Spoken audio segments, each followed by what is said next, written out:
Naam, habari za wakati huu mpendwa mtazamaji na msikilizaji popote pale ambako unaendelea kutufuata kwa wakati huu. Matumani yetu ni kwamba nyote mnaendelea kuwa waheri wa afya. Mtazamaji, tunakukaribisha kufuata habari zetu kwa siku ya leo, na miongoni mwa habari tumezokuandalia, tuanze na huko maeneo ya Nzibira. Ni kwamba jeshi la taifa FARDC kwa ushirikiano na vikosi vya wazalendo vilikwenda kushambulia kwenye kijiji cha Nzibira tarafani Walungu, mkoa wa Kivu ya Kusini asubuhi mapema ya siku ya tatu ya tarehe mosi Oktoba 2025.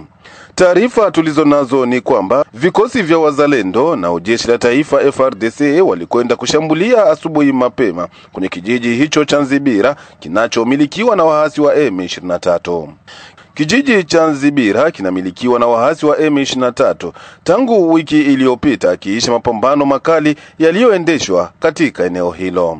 Ikiwa kijiji cha Nzibira ni eneo ambalo linakuwa ni la umuhimu katika mkoa wa Kivu ya Kusini, inapelekea vikosi vya wazalendo na jeshi la taifa FARDC kuanzisha mashambulizi katika maeneo hayo ili kudhibiti eneo hilo.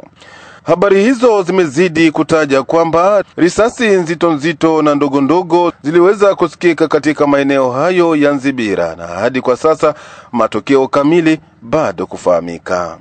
Tuangazie na huko Mwenga. Ni kwamba hali ya usalama inaonekana kuendelea kuimarika katika tarafa la Mwenga tofauti na siku za nyuma. Hivyo ni baada ya kuwasili kwa vikosi vya jeshi la Burundi. Kwa jambo hilo, mashirika ya kirahia yataja kupongeza uongozi wa kijeshi uliovalia njuga swala hilo. Taarifa tunazo ni kwamba baada ya tarafa ya Mwenga kukumbwa na vurugu kati ya wazalendo, hatimaye shughuli mbalimbali za kibiashara zimeripotiwa kuendelea vema kwa sasa. Mashirika ya kirahia eneo hilo yataja kuona umuhimu wa kuwasili vikosi vya jeshi la Burundi katika maeneo hayo ili kumarisha usalama. Mmoja kati ya kiongozi wa shirika la raia tuliozungumza naye na kutaka jina lake litajwe, anaeleza yafuatayo. Hiyo ilikuwa hiyo tarehe 17 hadi tarehe 18 kulikuwa hiyo fujo kati ya vikundi ya wazalendo.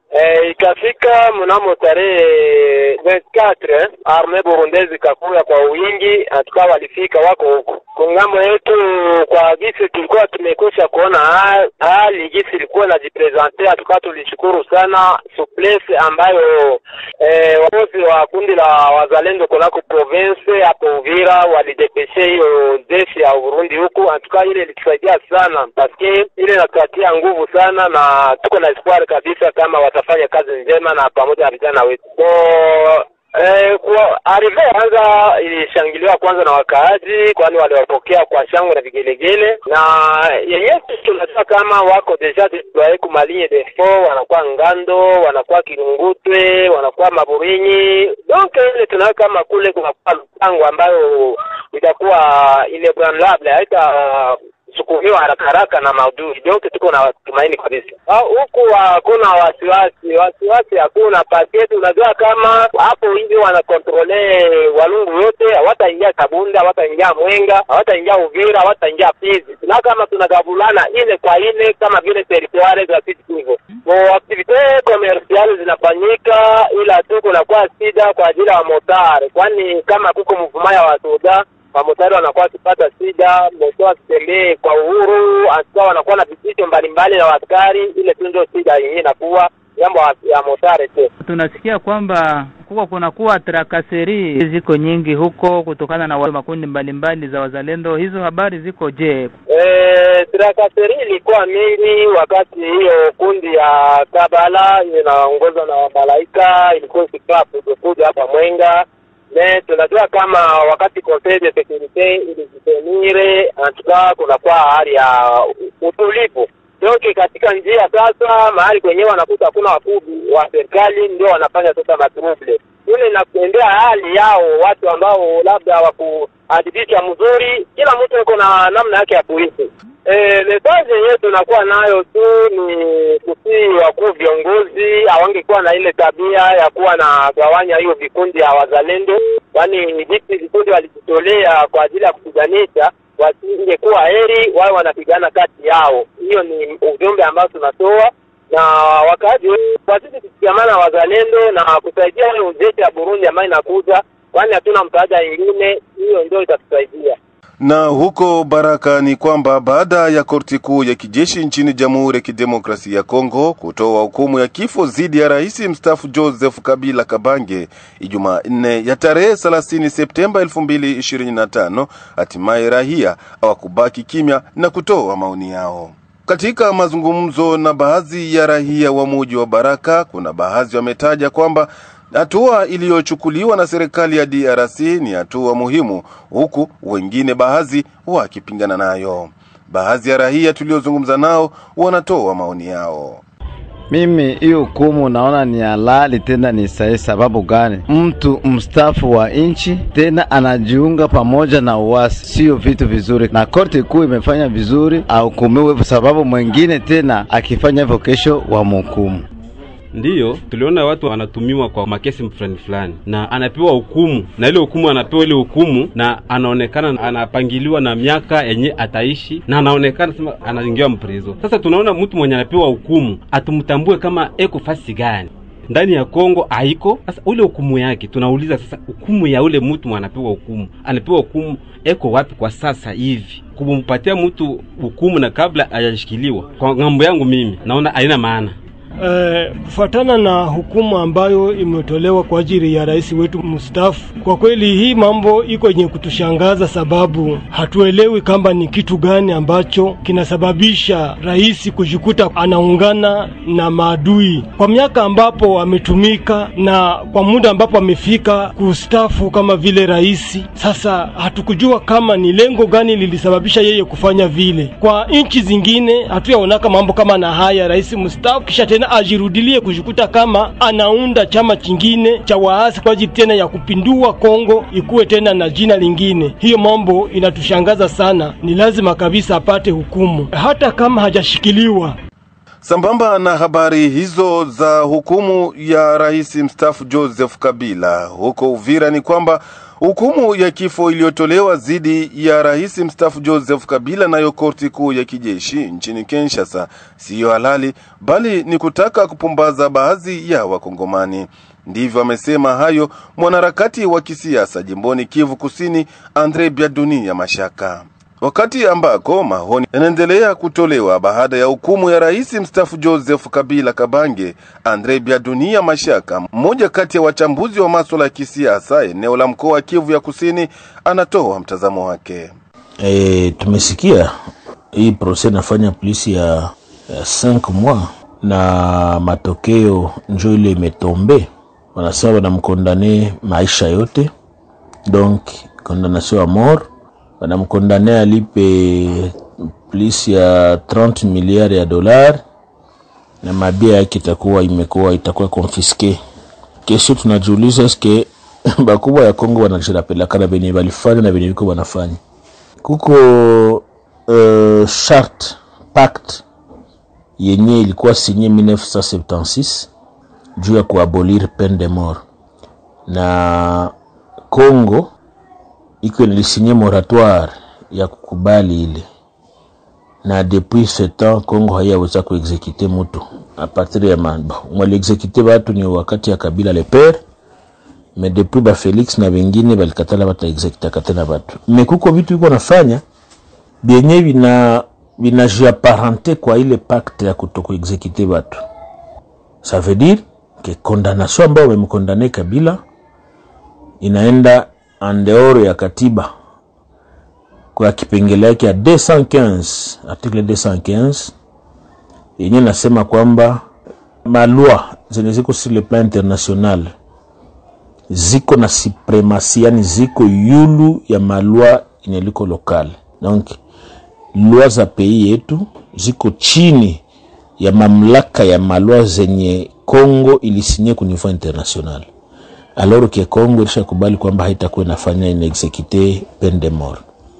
Wanamkondane Kabila peine de mort, ce qui veut dire que ile condamnation yake iko kwanza anticonstitutionnelle et iko contraire na maloi zenye zinarégir communauté internationale.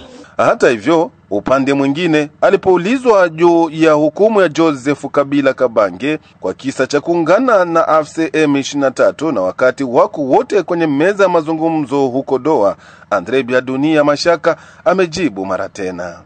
Aspe ya pili, wanakondane bwana Kabila, wanasema kwamba ana faire partie ya mouvement insurrectionnel ya M23. Pour dire Kabila ni umoja wa AFC M23.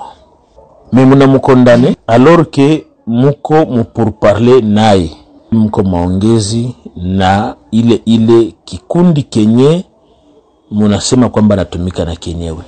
Na president wetu alikuwa Etats-Unis, New York, kwa Assemblée Générale ya Nations Unies, alisema mwenyewe kwamba bako mpurparler ya kuéchanger ba prisonniers de guerre, ba prisonniers na vingine bama batoke kwa Kinshasa bataenda Goma, na wakitoka Goma bataenda kote Kinshasa. Kesho ya kujiuliza, est-ce que Kabila takuwa mwa ile lo ya benye batakuwa échanger? Pourquoi na condamner chef wa M23 alors que uko naye kumeza moya mko mnazungumuza? Ya tatu, pourquoi mumoma yenye tuko amo ya matractation, vita na mambo mengine tunaenda kufanya hii maaction ya charme, procès fantaisiste? Haiko njo procès ya kwanza. Bana kondana Kavile, Bakamere, banani, kisha D3 mwa unasikia walikuwa libere. Me yeye Kabila haiko hata mupei kwa yake inje. Utamkuta wapi?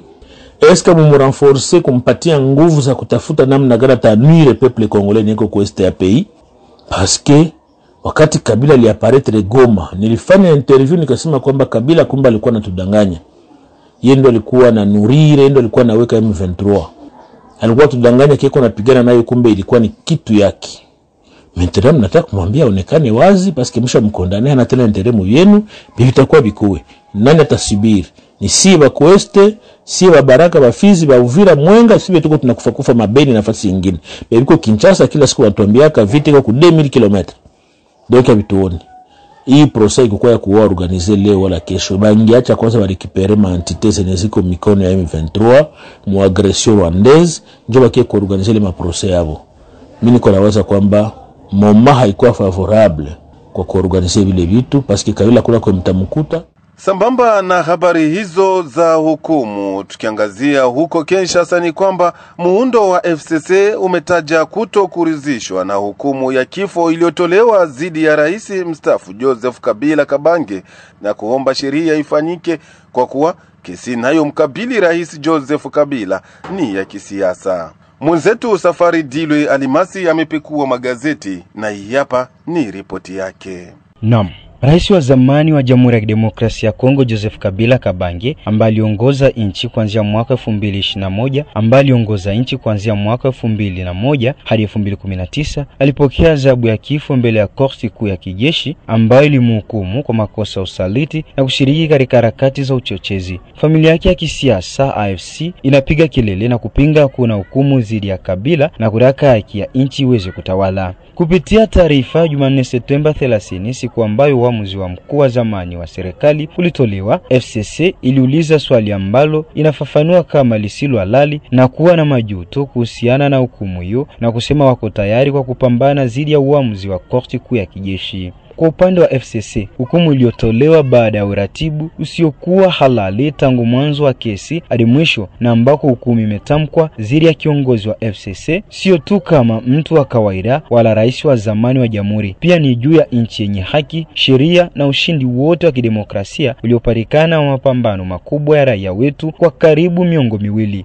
Ndio sababu haikubaliki, na ni kupitia hivyo ndio maana itaendelea kupiganishwa kwa malengo mpaka haki ipatikane, kama tunavyosoma katika hati hii iliyosainiwa na Raymond Chibanda, mwenyekiti wa kimkakati wa FCC. Jukwaa hili la kisiasa la Joseph Kabila ambao liko uhamishoni linaamini kwamba uamuzi uliotolewa na mahakama kuu ya kijeshi umeamuriwa na yule ambaye amejivika mamlaka asiyopingika na ambaye amehimiza kuongoza nchi yetu vizuri na yenye thamani kwa woga, kama inavyohakikishwa mara kwa mara, hasa kupitia mauaji ya Kilwa na kupitia wazalendo wenye itikadi kali kutoka Goma na kwingineko. Katika uamuzi wake, korti ya kijeshi ilitaja kutokuwa na wazifa wa kujaji baadhi ya madai dhidi ya Joseph Kabila. Inahakikisha kwamba uko Goma na Bukavu aliendesha mkutano halisi ili kuongoza wasama ambako alifanya ukaguzi katika vituo vya mafundisho vya waasi wa AFC M23 na alikuwa mkuu wa harakati za waasi ambazo zinajulikana nchini tangu waasi wa Mutebusi. Korti inamchukulia kama mkuu wa AFC M23. Kuhusu mijadala kutokana na utaifa wake, upande wa wakilishi wa umma ima parti civil imemtaja Joseph Kabila kama mwenye asili ya Rwanda. Korti ilitangaza kuwa ikutoa uamuzi juu ya swala hili. Ilielekeza maombi haya kwa serikali na kubainisha kuwa itaamuru tu kwa utu wake. Korti kuu ya kijeshi pia ilikataa ombi la unyang'anyi wa mali ya Joseph Kabila iliyotakwa na mkaguzi mkuu wa FARDC. Na kupitia hapo ndipo kabisa tumetia nukta kwa habari zetu kwa siku ya leo. Mtazamaji, tunakusamini kwa kutufuata mwanzo hadi tamati. Tunakusihi mara tena usikosi kucomment, kulike na kushare kwa wengine. Mchumbe wa mkulima na Fatuma ndiyo jina langu. Tukutanane baadaye kwenye vipindi vingine.